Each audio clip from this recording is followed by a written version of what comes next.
was thinking about what would be the Aristotelian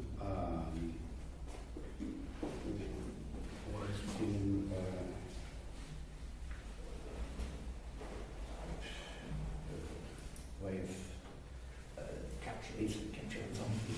Okay. And in relation to the action, to the moment as of the action. Mm-hmm.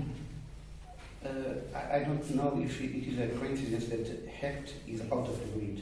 Yes, it's out of the grid. It's out of the grid, isn't it? It's out of the grid because I couldn't see how to get it into the grid. And that's because I can't see. Where's my pen? I'll just say this. I tried to have a.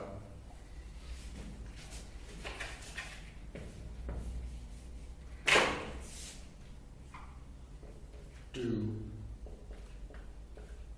thing done. That's a done.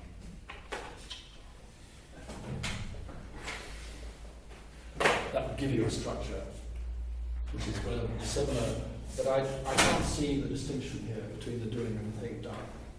I don't think I need to care about that.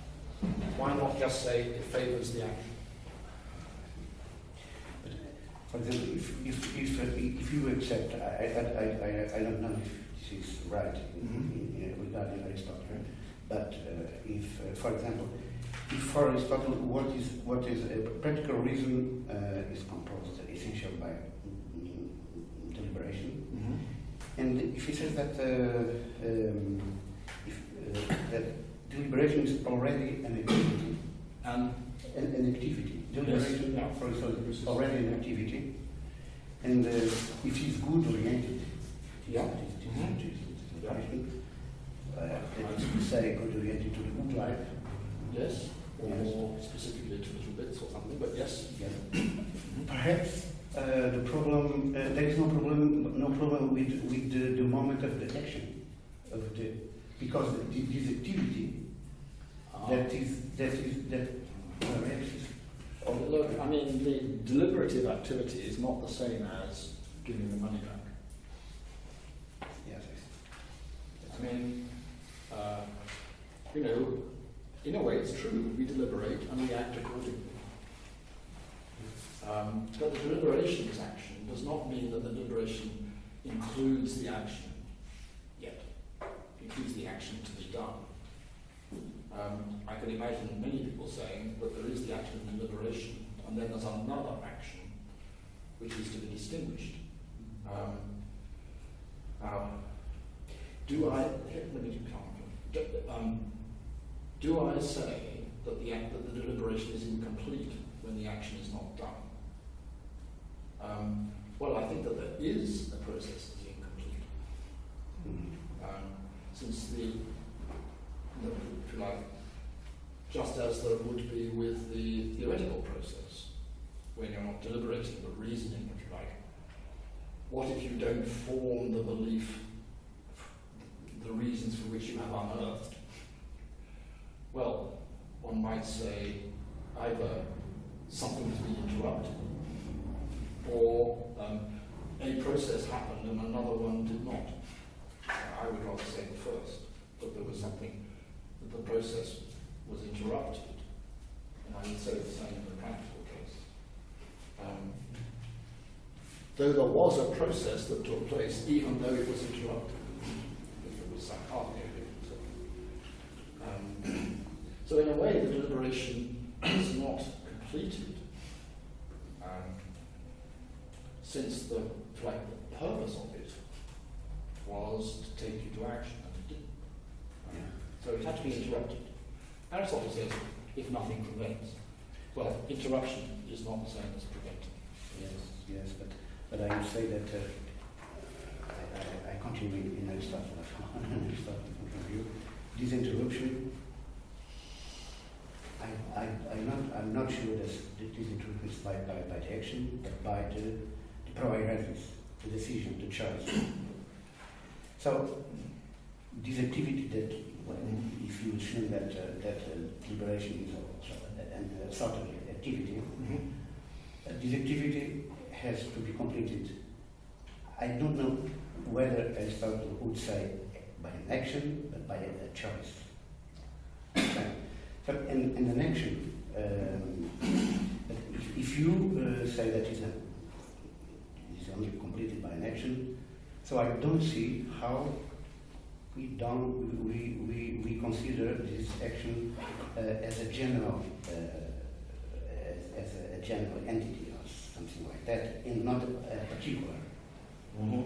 You see, all right. Because reimbursing my debt is something particular. It's not. Yeah, but it's also a choice. Yeah. It isn't that the choice is one thing and the action another. If the paresis might be thought of as the action chosen.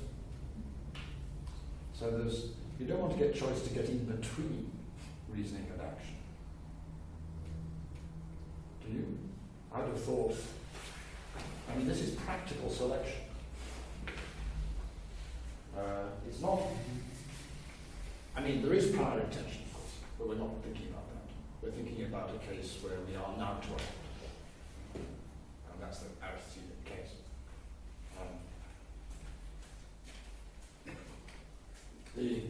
There clearly is choice, there's selection, proaresis, picking it up, and you can have a picture of that, under which the paresis is a stage. A bit like the moral belief, except the alt belief, except not. I mean, that's its role. It gets in between the considerations and the action.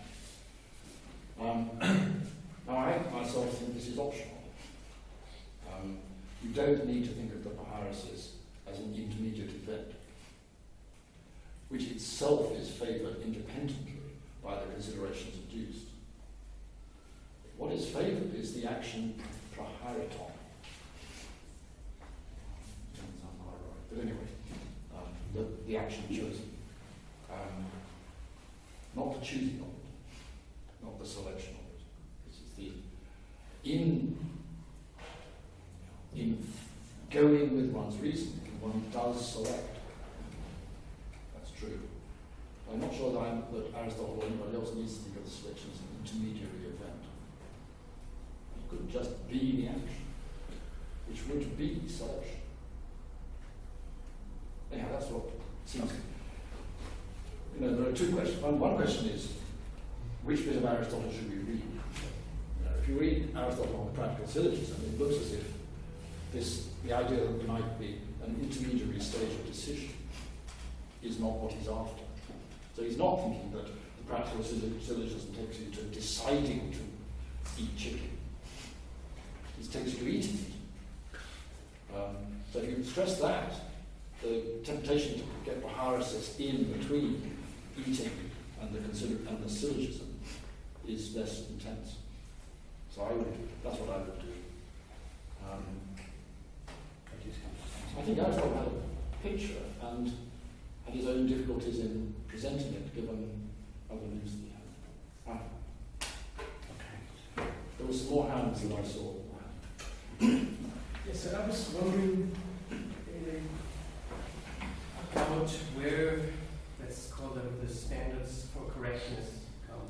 Mm-hmm. So in the case of theoretical reasoning, I think it's not clear, but at least we have standards for correctness, right? Yes. So you can make an error in probabilistic. Yes. So let's go to the moral reasoning case. Couldn't the deontologist say, well, it's value-based reasoning, but the standard of correctness are my moral principles. So if you don't have this standard of correctness, you could say, well, then you're putting too much burden on the realm of values. Then they are no longer safe, for example, what you in your reasoning, your personal values in your reasoning, then they are the goodness, the notion of goodness. Right. Then you could perhaps debate it. But otherwise, you need some standard of correctness. Well, so there's two questions. One is, how well am I doing by my requirements? And the other is, how well am I doing? Maybe my values are a mess, but I nonetheless reason well given my values. That would be something. And then one could say, this is reasoning, it is driven by values, but the value is a mistake. If the question is, what are the true values? This is a hard question that I'm not going to answer. Well, I'm not frightened of it. The question only arises in the case of moral reasoning. That's the problem. Well, I'm practical reasoning. If the conclusion is I ought to do, Yeah. But I mean, look, there will be just as bad a mistake if I just do practical reasoning in the light of the values. Because that's value driven according to me. My values are a mess, I'm going to do the wrong thing, and act badly. Nothing has been said here about being right, yet. Though I do think that if you're not near enough to being right, we can't even understand you. But nonetheless, we all know that people with very different values can reason perfectly effectively and act accordingly. And I would say that if you ask me what I think of them, how they're getting on, the answer is in many cases it's dreadful. Think of all these terrible things to be done. but I mean, there's still quite an asymmetry between the stance of correctness in the case of theoretical reasoning and in the case of. So you're basically shifting the burden to the values. Yeah, I agree that values are much much more. It's much easier to go wrong. It's much more complex. I don't think probability reasoning is that easy. Probability-based reasoning is that easy either, to be perfectly honest, particularly when you introduce all the extra relations that I want to get into that side of the story. It's not simply adding up probability. Still, I do accept that you might think that probability is a common coin. Common coin? Since we all agree about probability somehow. And it's not as if, it's not like with values that sincerity is just not on my list. So yeah, that's fine. I mean, I'm not frightened of this. In moral reasoning, I don't, the supposed prop that principles provide for moral reasoning, maybe it would be lovely if we would have it. Myself, I think there's a chance of that, but I'm not viewing that as a kind of attack on morality. I'm trying to defend it, if anything, from worries about the absence of principles.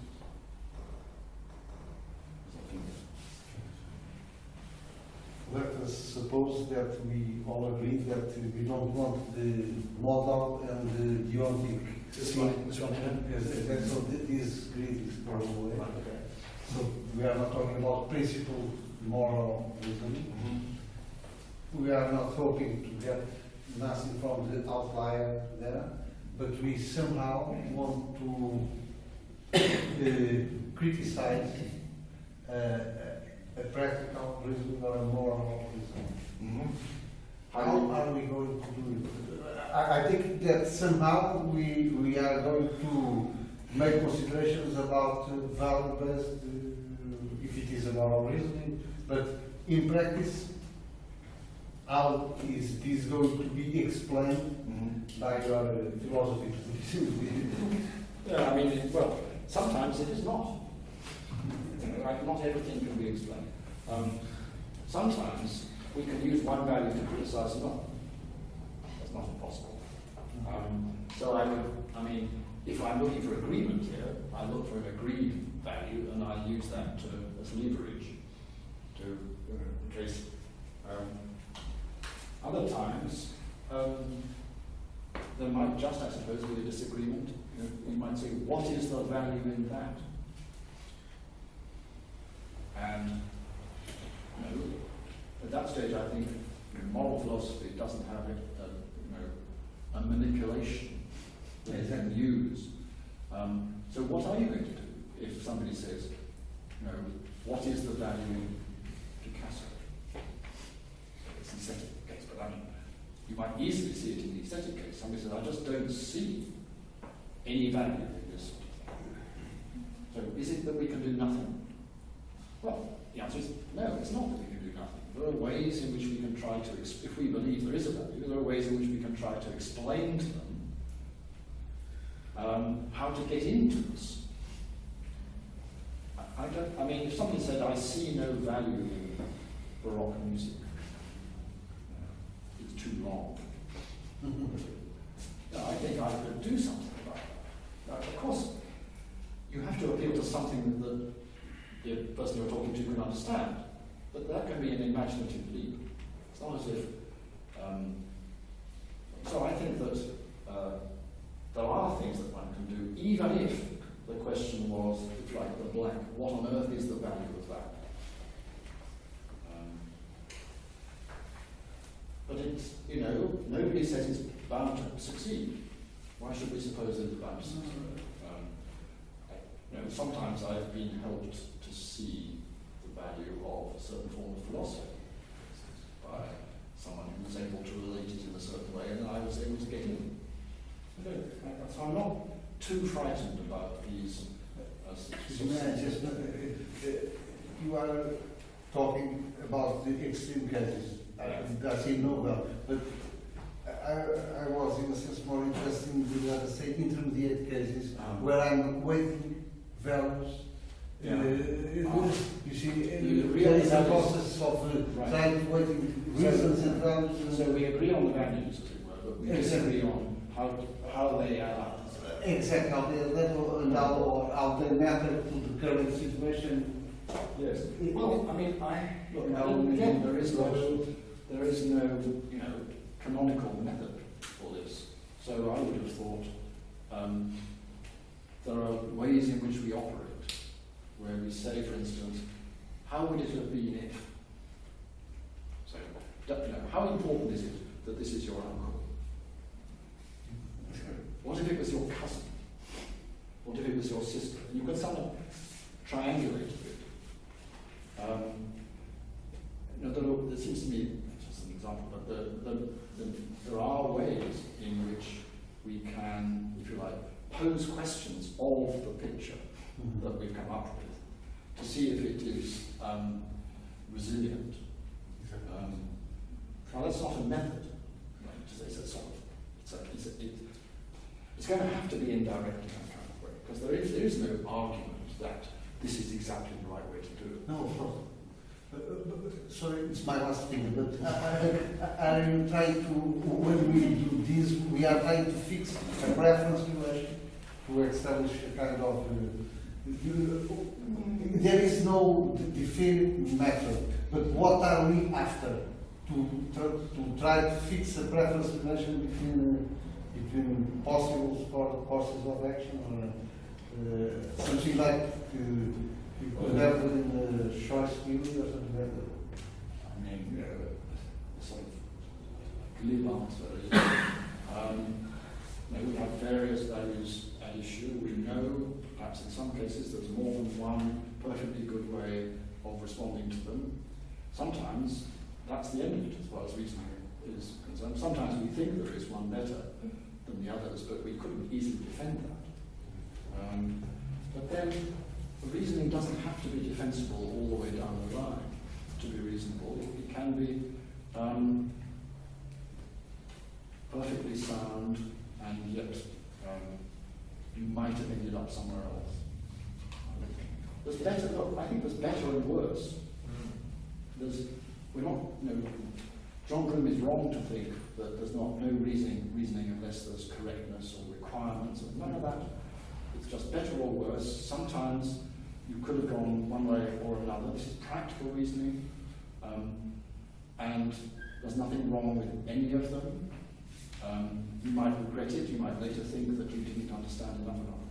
That's fine too. The deliberative process is extremely fundamental. So, and I think theory should not pretend otherwise. So we've got to live with these weaknesses. Okay, so lost us to it. So we can discuss our values, we can discuss our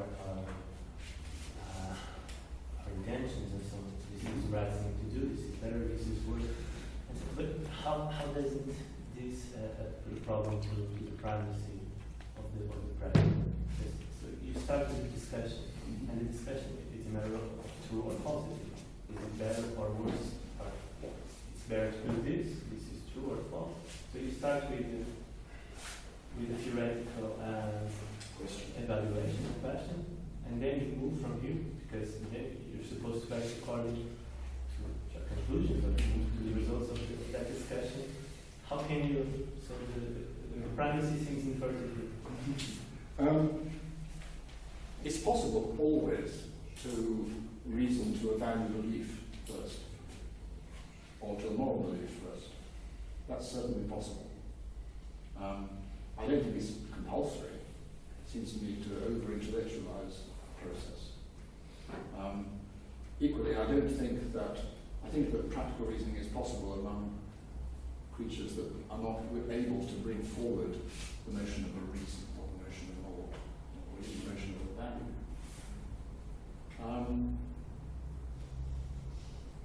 The real question is whether there's something in the nature of reasoning that somehow promotes the idea that one should pass through a general belief about value or ought or normative, a general normative belief. Joseph Raz thinks that there is, that reasoning can only take you to a normative belief, and when it takes you there, it has finished. There's nothing more for it to do. There's just the will. Do you do it or don't you? That's his picture. But my picture is that though you can do that, you don't have to.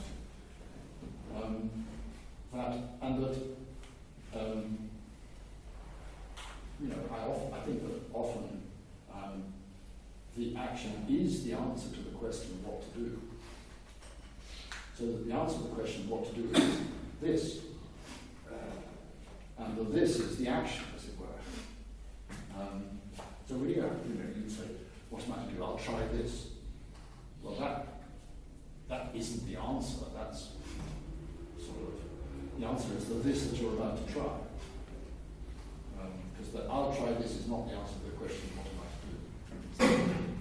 It's this. So I want to say that though it is possible to reach a value, a normative belief, for any piece of practical reasoning, it would have been possible to reach a normative belief first. It seems to me undebatable, possible if you had time. Doesn't matter. The question was not whether that was possible, but whether it was required, and whether it was required, and what it was required by. Now, one thought was only normative beliefs can stand in the relevant relation to the reasons adduced. So all reasoning can do is take you from belief to belief. So the best it can take you to in the practical side is a value belief. Now, I've tried to say that I don't think that is compulsory because there's another way of thinking of reasoning as taking you to a response. And belief is such a response, but so is action. So there, I think I have an answer to the idea that reasoning can only take you from belief to belief. If one said, once you've got to the belief, if you do get there, the question whether you ought to act is another question. Because you might not. Weakness of will might strike. And that's true. It might. But that doesn't show the impossibility of reasoning to action. It shows only that sometimes people reason to belief and then don't act, which is permitted.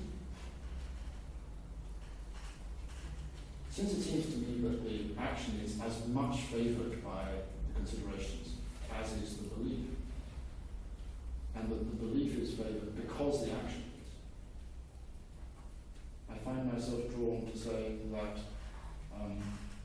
there is a direct relation in which action can stand to the considerations of use, and it can be done in that light.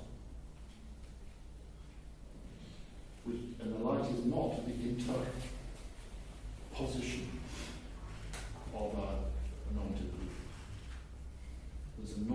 like that is also involved when we act for a reason, rather than acting without deliberation.